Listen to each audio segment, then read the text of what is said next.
आप देख रहे हैं SY लाइव न्यूज। ठाणे महानगर पालिका में प्रभाग संरचना की प्रारूप योजना पर आपत्तियों और सुझावों पर सुनवाई हुई। महाराष्ट्र राज्य चुनाव आयोग की स्वीकृति से ठाणे महानगर पालिका की प्रभाग संरचना की प्रारूप योजना घोषित कर दी गई है। इस प्रारूप योजना पर कुल 270 आपत्तियां और सुझाव आए हैं। राज्य सरकार ने इन आपत्तियों और सुझावों पर सुनवाई के लिए अतिरिक्त मुख्य सचिव परिवहन एवं बंदरे संजय सेठी को अधिकृत किया है। उनकी अध्यक्षता में बुधवार को महानगर पालिका मुख्यालय स्थित स्वर्गीय नरेंद्र बल्लाल हॉल में प्रत्यक्ष सुनवाई हुई। ठाणे से सारा पुरी की रिपोर्ट। आयुक्तांच्या उत्तराची काय वाट आम्ही बघणार नाही का? आयुक्त किंवा तिथे समोर बसलेले जे अधिकारी ते शासनाचे प्रतिनिधी आहेत। शासनाचा प्रभाग रचनेवर प्रचंड दबाव आहे आणि त्यामुळे प्रभाग रचना ही नागरिकांना न्याय देण्यासाठी नाही तर राजकीय पक्षांच्या सोयीसाठी बनवलेली आहे। प्रभाग रचना करताना निवडणुका हा जरी डोळ्यासमोर ठेवला तर त्याचा केंद्रबिंदू हा जनता म्हणजे नागरिक मानला गेला पाहिजे। तुम्हाला नगरसेवक नाही बनवायचे तर प्रभाग रचनेद्वारे जनहितासाठी करण्यात येणाऱ्या कामांची सोयीसुविधा कशा नागरिकांना उपलब्ध होतील याच्यासाठी प्रभाग रचना केली जाते। पण ह्या प्रभाग रचनेमध्ये जे मूळ ज्याला प्रगणक गट म्हणतात की ज्याद्वारे लोकसंख्या निश्चित केली जाते ती आम्ही मागायला गेलो असतो, ज्याच्या आधारावरती प्रभाग रचना झाली आहे ते देण्याचाच नकार दिला। जर ते प्रगणक गट जर समजले नाही तर कसं काय होणार? दुसरी गोष्ट, ठाणे शहरामध्ये वॉर्ड बनवताना एक अधिनियमामध्ये सूट देण्यात आलेली की तुम्ही 10% अधिक किंवा 10% जास्त म्हणजे 100 जर तुम्ही पकडलं तर तुम्ही 90चा एक नगरसेवक करू शकता किंवा 110चा एक नगरसेवक करू शकता। पण ह्याच्यामध्ये मी हे पत्र दिलेलं आहे, ह्याच्यामध्ये आपल्या लक्षात येईल की ठाणे शहरामध्ये बनवत असताना सगळीकडे 90% जवळपास नगरसेवक आणून ठेवले म्हणजे लोकसंख्या, आणि तेच कळव्याच्या पुढे गेलं की जिथे साधारण इथल्या सत्ताधाऱ्यांच्या विरोधात मतदान होतं तिथे मात्र 110% पार नियम मोडून 111% सुद्धा लोकसंख्या धरलेली। त्यामुळे ह्या पूर्ण प्रक्रिया ही राजकीय सूडबुद्धीने राजकीय अभिनिवेशाने बनवण्यात आलेली आहे। जो कॉमन न्याय धरला जातो की निवडणुका या फ्री फेअर ट्रान्सपरंट झाल्या पाहिजेत, हा कुठेही प्रभाग रचनेत दिसत नाही। ही प्रभाग रचना ही वोट चोरीपेक्षा भयंकर आहे। ही नगरसेवक चोरी करण्यासाठी म्हणून केलेली प्रभाग रचना आहे। आधीच नगरसेवक चोरण्याचे प्रकार किती चालू आहेत ठाण्यामध्ये आपल्याला माहितीच आहे, यात काही वेगळं सांगायला नको।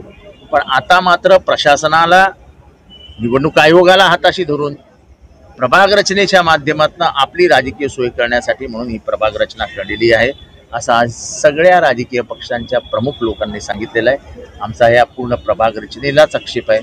तसंच प्रभाग रचना जाहीर झाली, आक्षेप मागवले, त्या दिवसात होते गणपती, लोकांनी आक्षेप कधी घ्यायचे? म्हणजे लोक गावाला गेली होती ती काल परवा लोक गावावरनं आलेली आहेत तर आक्षेप घेण्यासाठी अभ्यास करावा लागतो। जर तुम्ही वॉर्ड बनवला कसा हीच माहिती द्यायला तयार नाही तर मग आक्षेप कशावर घ्यायचे? त्याच्यामुळे आम्ही असोत म्हणजे राष्ट्रवादी काँग्रेस पक्ष, शरद पवार गट, शिवसेना असोत, मनसे असोत, काँग्रेस आहेत, सगळे प्रमुख राजकीय पक्षांनी भूमिका घेतलेली आहे की ठाण्यातली प्रभाग रचना ही एका राजकीय पक्षाच्या नेतृत्वाने प्रशासनाला हाताशी धरून केलेली प्रभाग रचना आहे आणि त्याच्यावरती आमचा सगळ्यांचा आक्षेप आहे। कारण का ठाणेकरांच्या हिताच्या आमचा आजही न्यायदेवतेवर विश्वास आहे, भारतीय न्यायव्यवस्थेवर विश्वास आहे। आम्ही न्यायाला जायचं, जनतेची लढाई आहे। एक तर ठाण्यात पाणी नाही, रस्त्याचं वाटोळं झालेलं आहे, कचरा कुठे जात नाहीये, वाहतूक कोंडी निर्माण झाली आहेत आणि ह्या वॉर्ड रचनेनंतर तर वाटोळं होणार आहे। कारण का जर समता नगरमध्ये गटर करायचं असेल तर एकाला जावं लागेल वागळे स्टेट प्रभाग समितीत, दुसऱ्याला जावं लागेल लोकमान्य नगर प्रभाग समितीत आणि तिसऱ्या जावं लागेल वर्तक नगरमध्ये। म्हणजे एका समता नगरच्या नागरिकाने किती वार्डात जायचं, किती प्रभागांमध्ये फिरायचं? त्यामुळे कायद्याने जो शब्द वापरलाय व्यवहार आणि संलग्नता हे दोन्ही शब्द गाळून ही प्रभाग रचना करण्यात आलेली आहे। मला वाटतं खऱ्या अर्थाने कामाला सुरुवात कधीच झालेली आहे। आज सुद्धा आम्ही ठाण्यामध्ये सर्व पक्षीय म्हणजे अविनाश जाधव, मनसे असेल, काँग्रेस असेल, राष्ट्रवादी असेल, मला वाटतं सर्व पक्षाची मंडळी या ठिकाणी हा जो या ठिकाणी प्रभाग रचना या संदर्भामध्ये हरकतीसाठी आजचा दिवस होता आणि सुदैवाने म्हणेल की या ठिकाणी आमचे संजय सेठी हे आयुक्त या ठिकाणी आले होते आणि त्यांना या प्रभागाची माहिती होती, कारण ते ठाण्यामध्ये जवळजवळ 2.5 ते 3 वर्ष त्या ठिकाणी काम केलेलं आहे आणि त्यांच्यासुद्धा लक्षात आलं असेल की कशा पद्धतीनेच ही वॉर्ड रचना त्या ठिकाणी केली गेली होती आणि संपूर्ण चुकीची वॉर्ड रचना आहे.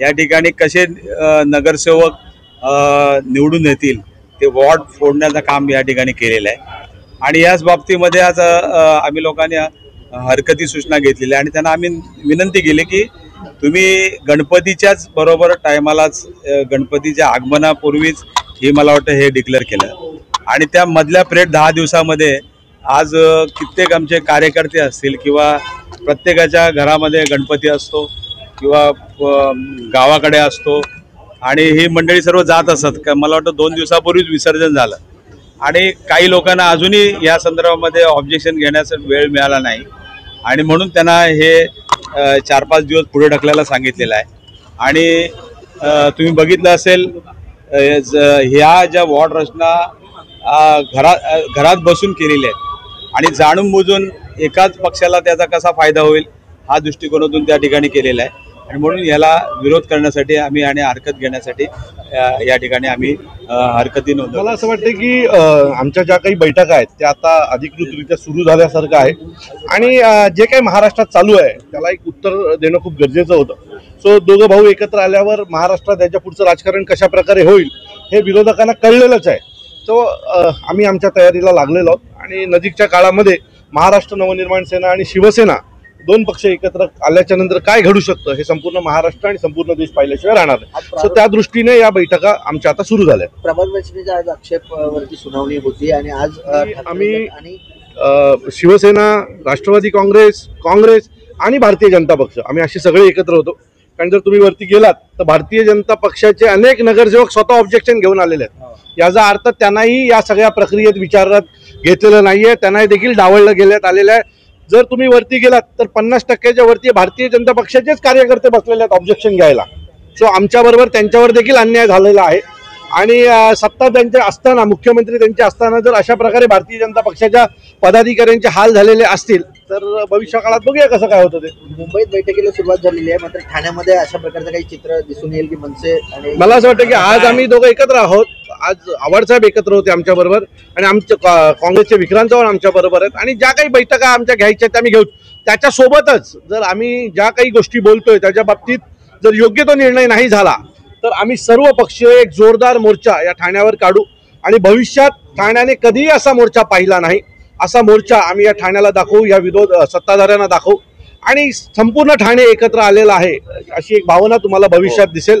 सत्ताधाऱ्यांना जे आता वाटतंय की आम्हाला विरोध करणारे कोण नाहीत, तर तुम्हाला विरोध करणारे तुमचे बाप या ठाण्यात आहेत हे दाखवल्याशिवाय आम्ही राहणार नाही.